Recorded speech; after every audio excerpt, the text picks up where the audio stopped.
Officiel du Tour de France 2020. L'information est tombée mardi à Paris.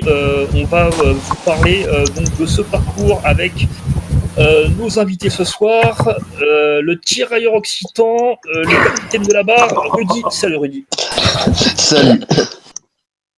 Théo, la nouvelle recrue, motivé comme jamais. Salut Théo. Bonsoir à tous les amis. Et le prophète, l'emblème et la mascotte de l'émission, Lucas Pastor, alias Le Basque. Salut à toi, Lucas. Bonjour tout le monde.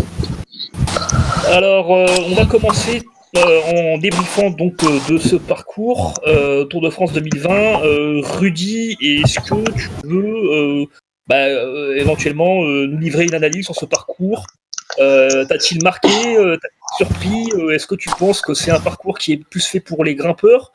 Et on débriefera ensemble de ce parcours. Donc chacun peut donner à chaud maintenant une petite analyse du tour. Qu'est-ce que vous en pensez? Est-ce que vous pensez que c'est un tracé qui va être pertinent et intéressant pour les coureurs en juillet?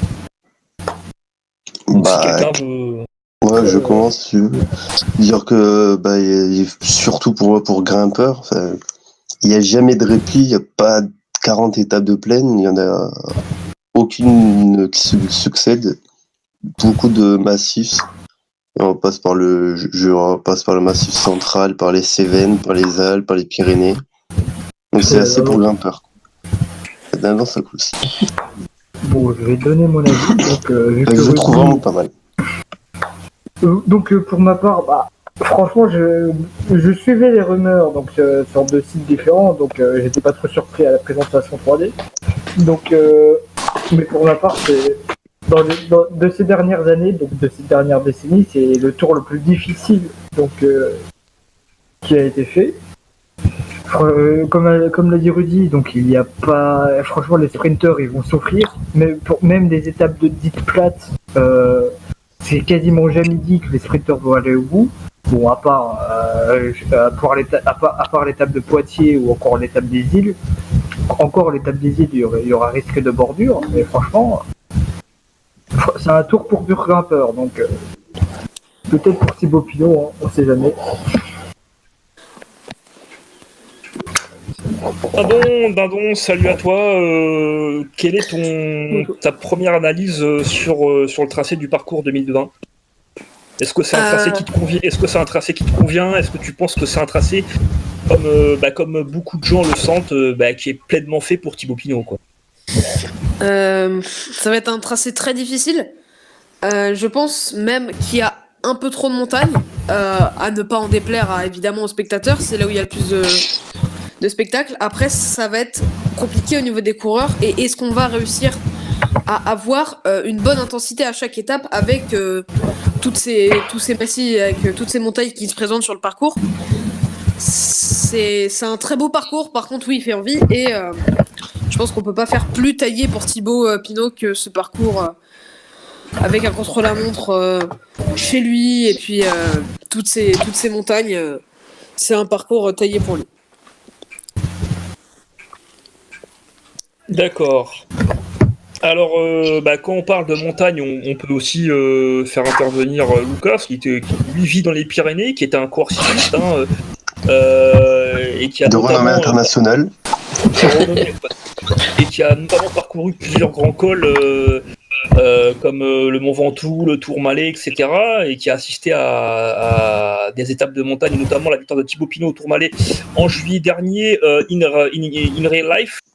Donc Lucas, que penses-tu de ce parcours? Est-ce que tu penses que, par exemple, tout pourrait se jouer, par exemple, dans le dernier contre-la-montre à la planche des belles filles, où le régional de l'étape Thibaut Pinot devrait être favori? Est-ce que tu penses que donc ce parcours est fait uniquement pour Thibaut Pinot, ou est-ce que tu penses qu'il y a d'autres outsiders qui peuvent tirer leur épingle du jeu? Oui, il sera fait pour quand même bien pour Thibaut Pinot. On voit qu'il y a beaucoup d'étapes surtout sur la région Rhône-Alpes. Je sais pas combien il y a d'étapes, mais il y en a à peu près un bon paquet. Après, le contre-la-montre à la planche des Bellefilles, ça va à mon avis, s'il est frais, il va arriver, mais s'il a pas de pépin, ça va être un super contre-la-montre. Il faut d'ailleurs préciser que la ville étape donc Lure, c'est la ville natale de Thibaut Pinot. Et on passe à Bélizé. Là où D'ailleurs, la planche des Bellefilles, qui est devenue un peu le nouveau joujou d'ASO. On a vraiment l'impression qu'ils ont un peu pas abandonné ou laissé tomber le Mont Ventoux ou l'Alpe d'Huez, mais la planche des Bellefilles qui est devenue d'ailleurs la super planche des Bellefilles dernière, parce qu'ils ont rajouté un tronçon d'1 kilomètre à l'arrivée, et la planche des Bellefilles qui devient un petit peu, et qui est devenue un peu maintenant presque une montée mythique du Tour de France, parce que elle a été, je crois, la première fois utilisée en 2012, je crois. 2012, ouais. Il y a eu 8 ans. Donc voilà, c'est le 5e passage l'année prochaine. Ouais. 5e. Donc c'est devenu un peu l'étendard d'ASO qui plus est en plus un contre-la-montre en montée. Donc voilà, donc on a fait un petit topo de ce que vous pensez de ce parcours. Moi je vais aborder maintenant la partie un peu plus débat, donc avec vous tous. Parce que ce soir on est un peu plus nombreux qu'à la coutume. Quelles seront pour chacun, on va dire, les 3 étapes clés pour vous de ce tracé? Est-ce qu'il y a, par exemple, est-ce que vous pensez qu'il y a 3 étapes qui vont être décisives ou qui vont être primordiales dans la conquête du maillot jaune? Ah bah clairement, oui. Alors Théo, tu vas nous donner éventuellement ton avis, si tu as le parcours devant toi, qu'est-ce que tu en penses? Est-ce qu'il y a des étapes 3 étapes clés, déjà j'en ai déjà 2 en tête qui vont déjà être carrément décisives. Donc déjà c'est l'étape avant la 2e journée de repos, donc qui se déroule en Isère. Donc c'est Lyon Grand Colombier. Ça va être franchement une étape, surtout s'il y a la météo qui joue, ça peut être une étape dantesque.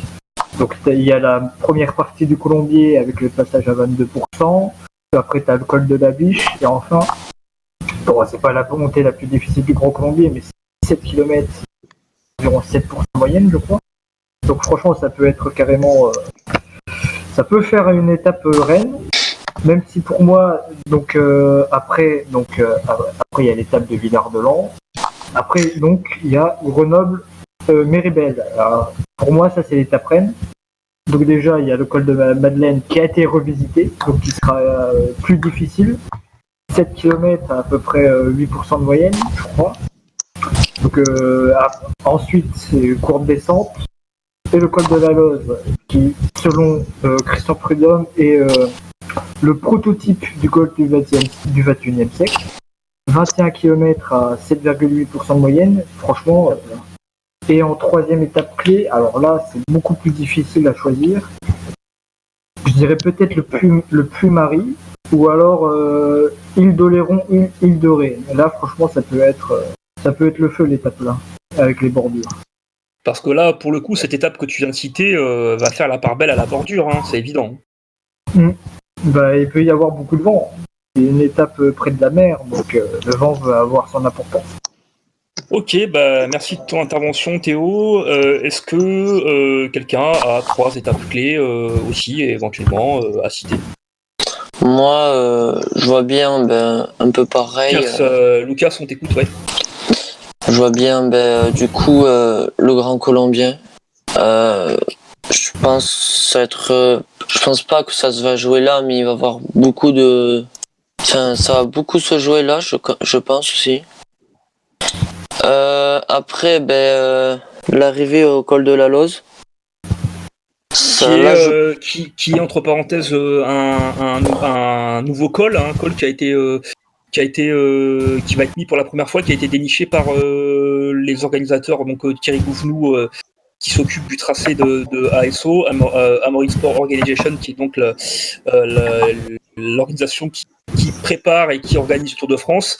Ils ont donc déniché ce col qui donc apparaîtra pour la première fois sur Tour de France, voilà, qui est un col un peu atypique qui va monter.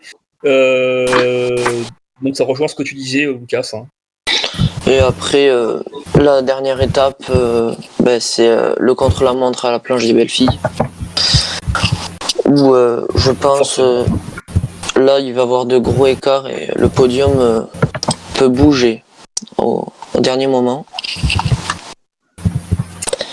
Oui, et la ville étape de cette étape, donc ce sera Lure, je crois. Oui. Et qui est la ville de naissance de Thibaut Pinot. Donc, je pense que les organisateurs, s'ils l'ont pas fait exprès, voilà quoi. Hein. Enfin bon, bref. Ok, Rudy, à toi. Est-ce qu'il y a une étape ou plusieurs étapes où tu vas être plus vigilant que la moyenne? Tu vas suivre plus intéressant. Ça rejoint encore ce qu'ils disent, l'étape Hugo en Colombie ou le col d'Alos, il faudra pas rater le chrono comme dit Lucas. Mais surtout aussi l'étape qui arrive à La Roche-sur-Foron, avec notamment le plateau d'Aiguillères. Oui, cette étape. Qui est très dur, je crois que ça doit faire 9 km à 11% de moyenne, le plateau d'Aiguillères, plus le passage avec les graviers. 6 km à 11%. Ouais, 6 km à 11%. C'est à 32 km de l'arrivée, c'est beaucoup plus intéressant que le dernier passage où Julien Alaphilippe était passé en tête en 2018, lors d'une étape soporifique remportée par Julien pour sa première étape sur le Tour de France. Depuis, il y en a eu 4. Hein. Sinon, l'étape du Puy-Marie, pourquoi pas, mais sinon, ça rejoint assez les autres. Quand même. Après, on est plus sur des étapes de seconde, troisième semaine, parce que bon, la première semaine, elle est terrible, elle est dantesque. Étape de montagne. Mais on voit pas qu'on peut perdre le tour là-dedans. Quand même. Étape de montagne dès la deuxième étape, avec Colmian, le Turini et le Col d'Aise.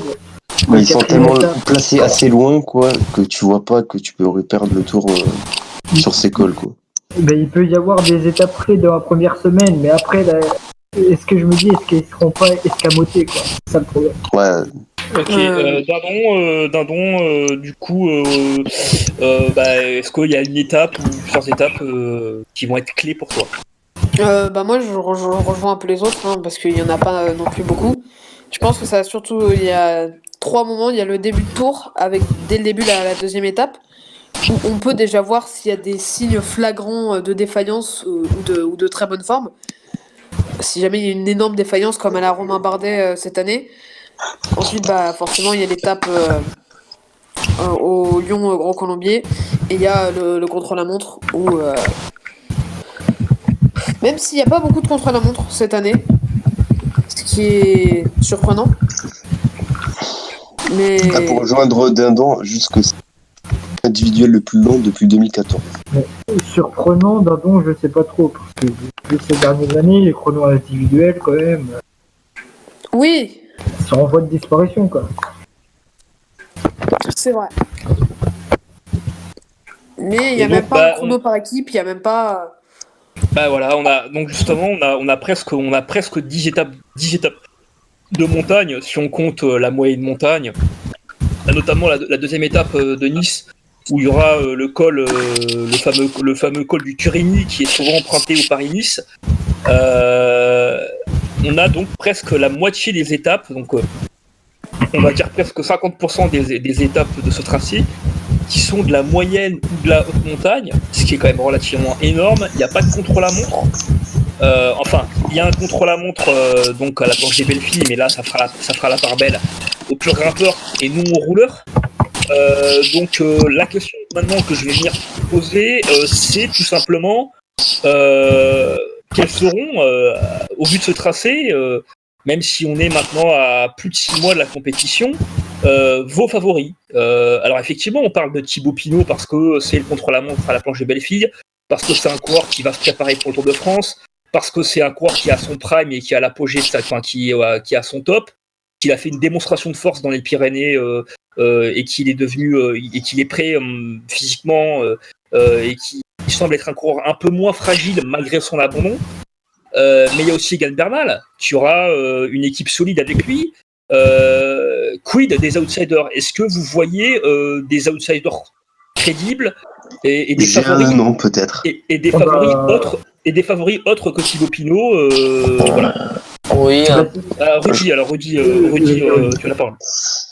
Bah, vu que déjà on en parlait au Tour 2017, et celui qui était très fort lors du Tour 2017, c'était Mikel Landa.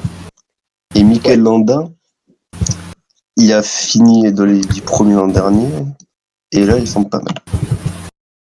Oui, Mikel Landa ne sera pas équipier, il sera leader. Donc pour le coup, il sera leader, il aura une équipe qui travaillera pour lui, alors que c'est un coureur qui travaille souvent pour les autres. Voilà. oui, là, il sera libre, Landa. Mais oui, Théo. bah, alors, bon, je vais être un peu nationaliste. Je vais dire Romain Bardet. Bon, après, tout dépend s'il fait le Giro. Mais là, franchement, il semble attiré par le Tour et par le parcours. Franchement, le parcours, c'est aussi pour lui, hein, vu que Bardet, c'est un grimpeur. Mais après, il faut que je reste quand même assez modéré parce qu'il faut qu'il retrouve déjà son niveau. Hein, parce que l'année dernière, enfin cette année, c'est quand même très moyen. Hein. Son maillot à poids sur le Tour, il est sauvé par l'étape entre Embrun et Valoir. Hein. On va se retrouver comme des haters de Bardet, quoi. Après, comment on l'a descendu la dernière fois. Lucas, t'as moi, un coureur oui, c'est Chris Froome que je vois quand même revenir assez fort. Parce que c'est quand même, je pense, quelqu'un très fort mentalement. Et s'il arrive à revenir à son top niveau, attention aux Ineos, entre Egan Bernal et Chris Froome. D'accord, donc toi tu penses que Froome sera plus fort que Bernal? Je sais pas, mais ça dépend de lui. Surtout lors du dernier chrono, quoi. Ouais. Non. J'aimerais bien croire en Thibaut Pinot. Après, suffit de savoir, aura-t-il toujours ce petit pépin mental? Je crois pas vraiment à Froome pour la victoire finale. Grand maximum podium. Et en outsider, je verrais bien Tom Dumoulin, si jamais il fait le tour, à voir s'il arrive à tenir toute cette montagne. Mais avec le dernier contre la montre, Tom Dumoulin pourrait être un bon outsider sur ce Tour de France. Bah, avoir dans la même future équipe de Tom Dumoulin, Primoz Roglic, dans le même style. Je vois bien Prejovac aller sur le Tour. Hein. Parce que là, les rouleurs grimpeurs sont pas avantagés sur ce Tour, hein, parce que la plupart des Ouais, mais bon, ils vont être raides. quand même 36 km comme dernier chrono. Oui, après le début du chrono, il est plat. Ils peuvent prendre Oui, du temps mais on sur sait le tous début très du bien chrono. que les meilleurs rouleurs grimpeurs sont aussi les meilleurs grimpeurs tout court. Comme on l'a aperçu sur la Vuelta, où personne n'a pu lâcher Roglic, qui était le meilleur rouleur et le meilleur montagne. Oh non, pas la Vuelta pourrie. Mais Bernal a l'équipement Ineos. Bah, l'équipement UAE est très bien. Non, en vrai, Pogacar, il devrait plus sur le Giro que le Tour. Ouais, je suis tout à fait d'accord avec toi, Rudy. Ah, Pogacar pourquoi pas. Exactement. Enfin, ça dépend s'il fait le Tour, quoi. Oui, s'il se Pour retrouve moi, à faire le Giro. Pour moi, il est encore trop jeune. Bernal aussi, il était jeune. C'est ça de Bernal, hein. Il a que 22 ans, Bernal, hein. Il remporte déjà le Tour. Donc un tracé qui fera la part belle clairement au grimpeur. Quoi. Ah, clairement, oui. Donc voilà, ce sera après effectivement si vous avez je sais pas peut-être J'ai un thème peut-être à proposer, Ouais. c'est à quelle étape la Movistar va se planter. Bah, déjà la Movistar effectivement qui Qui va se retrouver avec Henrik Mas leader, certainement. Henrik Mas leader et qui n'aura plus Quintana, qui n'aura plus Mikel Landa Et de toute façon, Valverde n'est pas un grimpeur. Enfin, en tout cas, c'est pas là où on l'attendra. Ils auront Enric Mas, mais après voilà, est-ce que ce sera suffisant pour décrocher un statut de favori ou d'outsider? Moi, je ne pense pas, personne. Bah, clairement, si Enric Mas leader, c'est pas un favori à la victoire finale, hein, enfin pour moi. Et justement, par rapport au tracé, est-ce que vous trouvez que le Tour de France, plus les années passent et plus le Tour de France prend de l'altitude ou pas? Parce que c'est vrai qu'à une époque, il y avait toujours des prologues ou des contre-la-montre, que ce soit par équipe ou individuel. Et là, le fait qu'il n'y ait pas de contre-la-montre, est-ce que vous pensez que c'est un choix délibéré de la part d'ASO ou c'est juste une alternative? Ils se disent, tiens, on va essayer un peu de changer, ou est-ce que c'est une vraie stratégie? Est-ce que vous pensez que pour eux, faire un tour avec beaucoup de montagnes, c'est pour eux un gage de spectacle? Bah oui, clairement, parce que c'est même la base clairement du sport moderne, c'est chercher le spectacle. Et donc on sait tous très bien qu'une étape entre Chartres et Tours de 220 bornes le 15 juillet, on s'emmerde un peu, quoi. Clairement, là, c'est clairement ça. Hein. Là, les moyennes des étapes dans ce tour, il y a une seule étape qui fait plus de 200 km. C'est entre Chauvigny et Saran, donc 218 km. Sinon, les étapes, ça oscille entre 180, 140, 160 km. Donc, c'est pour les médias, quoi. Pour pas que ça dure trop longtemps non plus. Surtout que les étapes sont en intégralité depuis 2017 aussi. Et surtout, pour les chronos et contre la montre, pour ma part, c'est un choix délibéré. Hein. Puisque bon, les Français, on n'est pas trop bons contre la montre. Pinot, il a fait un bon contre la montre cette année. La Philippe, il a gagné un contre la montre. Sinon, on n'a pas de référence, quoi. Je trouve aussi que ASO joue aussi un peu tactique avec le parcours. Quand on regarde avant que Chris Froome soit à pied dans le Mont Ventoux, il y avait 2-3 années avant, ils avaient fait le Mont Ventoux aussi, où Froome aussi a gagné. Et là, dès qu'il y a eu le pépin au Mont Ventoux, j'ai un peu l'impression qu'ils essayent d'oublier ça. Et peut-être un jour il reviendra, mais ça va être long. Et alors, bon, on a fait un petit tour, bref, de ce tracé. Et du coup, on va peut-être préparer une prochaine émission bientôt. On discutera du thème, on verra. Et voilà, on a fait un petit résumé complet de ce parcours. Donc, si vous avez un dernier mot ou une petite analyse pour clôturer l'émission, voilà. Je voudrais dire que ce Tour de France est quand même sous le signe de la nouveauté. Enfin, dans le sens où on n'a pas l'école classique qui se trouve sur le Tour de France. Et 10 nouvelles villes étapes, je crois. Oui, voilà. Donc dans le Pyrénées, on a le port de Balès, on a Peyre-Sourde, c'est un des rares cols classiques qu'il y a sur le Tour de France. La deuxième étape pyrénéenne, on a des nouveaux trucs. Par exemple le col de la Auxerre, parfois on a le col du Soudet. On a Marie-Blanc, ça fait un moment qu'on l'avait pas grimpé. Dans les Alpes, on n'a pas le Galibier, on n'a pas les Zoars, on n'a pas l'Huez. Mais il y avait beaucoup de rumeurs sur l'Alpe d'Huez, mais cette année il n'y est pas. Donc on a aussi le passage dans les massifs centrales, on a le Puy-Marie, c'est un passage mythique. On a quoi? On a le col du Béal aussi, ça va pas trop faire de différence. On a aussi le Montégoal, on n'en a pas encore parlé, mais ça va être aussi, peut-être un passage clé, avec le col de la Luzette. Ça franchement, ça peut aussi faire péter. Franchement, c'est un Tour de France aussi sur le signe de la nouveauté pour moi. Je suis du même avis. Moi, je suis un peu triste parce qu'on n'aura pas beaucoup d'étapes. On verra notre duo de baroudeurs français préféré. 2 ou 3 étapes. Mais Ah, tu parles de Rossetto et Offredo. on les verra pas gueuler après des rats à gaz. Et je suis extrêmement déçu de cette nouvelle. Au moins, ils ont été sur le podium du tour, ils ont été présents à la présentation. Bah, ils se Et battront voilà. pour la lanterne rouge, c'est pas mal. Et quid du héros de l'été, de la rockstar du Tour 2019, Julien Alaphilippe, bien évidemment qu'il ne sera pas favori, bien évidemment que c'est pas un pur grimpeur. Mais est-ce que vous pensez qu'il nous fera un show comme il l'a fait parce qu'il pourra quand même s'exprimer, il y aura quand même des étapes de vallon.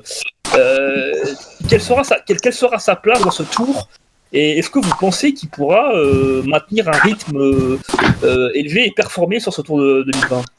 Bah, moi, clairement, sur les 4 premières étapes, il peut en gagner 3. Est-ce qu'il peut prendre par exemple le maillot jaune dès le col du Turini à deuxième étape, hein. Même dès la première, Clairement. suivant le scénario, il peut. Parce que moi, je pense pas que la Ineos et la FDJ vont prendre le maillot jaune au bout de la deuxième étape, hein. Je dis ça parce que la deuxième étape est déjà montagneuse et qu'ils vont pas vouloir rouler. Donc Alaphilippe va peut-être nous refaire un show comme il l'a fait cet été.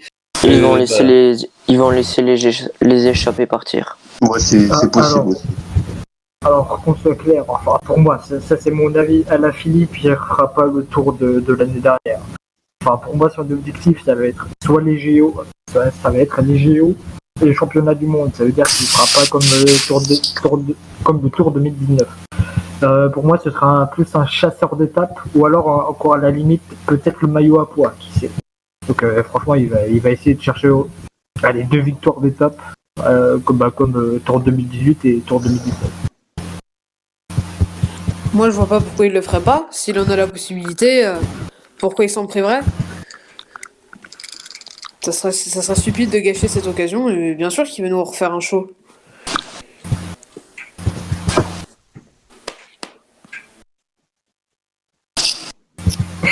Lucas est sans avis, là, il hésite.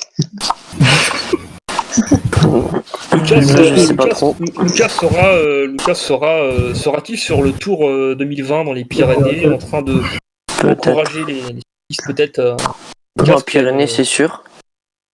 Lucas qui a assisté à la victoire de Thibaut Pinot au Tourmalet et qui a on peut le dire, hein, on va faire un peu de promotion, qui a une chaîne YouTube où on voit effectivement tous ses exploits. Et on voit la caravane du Tour passer, mais ça c'est autre chose. Voilà. Vous allez tout voir. Ouais, voilà. Lucas qui est un peu qui est un peu le Pierre Richard, hein, de l'émission, hein.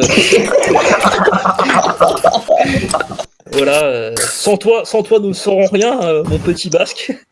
Je tiens aussi à citer une statistique incroyable, que pour la première fois depuis 1990, il n'y aura pas d'arrivée au sommet dans les Pyrénées. C'est quelque chose d'innovateur, ça aussi. Bien vu. Merci de cette statistique. Voilà. Un peu déçu aussi. Je me disais peut-être un Otakam cette année ou un Luzardiden. Au final, rien du tout. En fait, les Pyrénées se révoltent. Attends. Selon les rumeurs, en fait, oui, Luzardiden ou Otakam, j'aurais aimé, mais selon les rumeurs, ça se dirigeait plutôt vers une arrivée au sommet de l'Aubisque ou alors à la Pierre Saint-Martin. Là, vu le parcours, j'aurais aimé quand même l'Aubisque. Bon, Marie-Blanche, comme dur, donc ça peut être un tremplin pour vers Gouret. Ah oui. Mais franchement, l'étape est quand même déjà assez. Ils y passent presque à la Pierre Saint-Martin, à 5 km au-dessus du col de Soudé, il y a la Pierre Saint-Martin. Oui, ils passent par Soudé, par la Oursière. Mais c'est pas terrible. C'est 3 km à 9% le Soudé. Bon, on aura fait on espère un bref résumé de ce tracé. On va vous souhaiter une bonne soirée. Merci de nous avoir suivis pour notre 3e émission. On commence donc. Soyez indulgents et patients avec nous. On vous souhaite une bonne soirée à tous et puis à bientôt pour la 4e émission. Salut à tous. Salut. Bonne soirée à tous. Bonne soirée. Thibaut Pinot. Allez Thibaut,